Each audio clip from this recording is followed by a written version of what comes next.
एक शांत और सुंदर गांव था। उसकी एक शांत और सुंदर लड़की थी रूपा। वह गांव बौना राजा के अधीन था। रूपा को बौना राजा ने उठवा लिया और अपने महल में कैद कर लिया।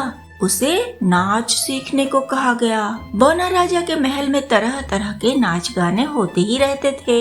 रूपा को महल का माहौल भाता नहीं था, लेकिन वह तो बंदी थी। उसकी पसंद नापसंद को कौन पूछता वहाँ। उसे अपने गांव की बहुत याद आती थी। अपने गांव के ताल में खिले हुए कमल के फूल, तरह तरह की चिड़िया जिन्हें वह बहुत प्यार करती थी। वह चांद को हर रात देखा करती थी। चांद के अलग अलग रूप गांव के साफ आसमान में बहुत ही सुंदर लगा करते थे। चांद कभी छोटा होता, कभी बड़ा, कभी बादलों में होता, कभी पेड़ों के पीछे, कभी वह बहुत पास लगता, कभी कभी दूर महसूस होता।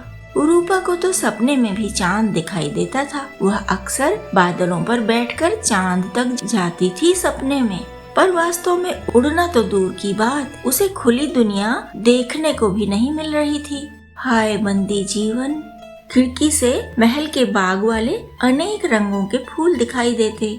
बहुत सारे माली वहाँ मेहनत करते थे, पर रूपा को उन फूलों में रस न आता। उसके नन्हे से घर की फुलवारी में क्या कम फूल थे। वह तो प्रकृति के बनाए सुंदर सुंदर जंगल में घूमने वाली लड़की थी। घर के पास वाली नदी, नदी में तैरते हंस और दूसरे पक्षी, सब की उसे याद आती थी। हुड़क लगती और वह रोती रहती। अपने पिता की, काका की याद में भी वह रोती थी। जब उसे अपनी सखी गुलबिया की याद आती तो वह सोचती, इतना अच्छा होता कि मैं लड़की न होती, चिड़िया होती। पर चिड़िया भी तो पिंजड़ों में बंद कर दी जाती हैं। महल में टोकरे भर भर कर फल रखे होते, पर उसका मन ही न होता फल खाने को। गांव के पेड़ों से फल तोड़ तोड़ कर खाने का आनंद उससे भुलाया न जाता। एक छोटी सी दुकान थी जगत काका की, उसमें भी फल बिकते थे। जिसके यहाँ जो फल अधिक होता वहाँ बेच आता, जिसके यहाँ जो फल न होता वहाँ से खरीद लाता। फलों की कमी नहीं थी उसके गाँव में। गुलबिया के घर वह रोज जाती थी। गुलबिया भी उसके घर रोज आती थी। उसकी चितकबरी बछिया भी अक्सर उसके साथ आ जाती और चुपचाप उनके पास खड़ी रहती, जैसे उनकी बातें सुनने के लिए ही वह साथ में आती हो। गांव की लड़कियां खेतों में काम करती, घर के काम करती, तब भी कितना खुश रहती थी। महल में कोई काम नहीं, पर तब भी रूपा का मन कभी खुश नहीं होता था। वह उदास रहती, दुखी रहती। महल में थाली में चाहे जितने व्यंजन रखे हों, उसमें रुचि ही न होती। मोटी मोटी रानियां नई लड़कियों की निगरानी में लगी रहती कि कहीं कोई भाग न जाए महल से।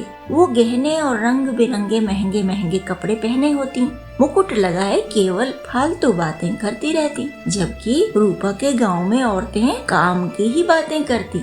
वह सोचा करती हर फसल की, हर अन्न के बारे में, घर गृहस्थी के बारे में। इतनी सारी बातें करती हैं गांव की औरतें। इन रानियों की तरह पनिहारी ने भी तो बहुत बोलती थीं, पर वे काम की बातें होती थीं। अचार पापड़ से लेकर फसल बोने, काटने, कूटने, पीसने तक की बातें। ये रानियां तो बस दूसरों की मेहनत का कमाया खाती हैं। रूपा बस ऐसी ही बातें सोचती रहती। सोचने के अलावा बेचारी करती भी क्या।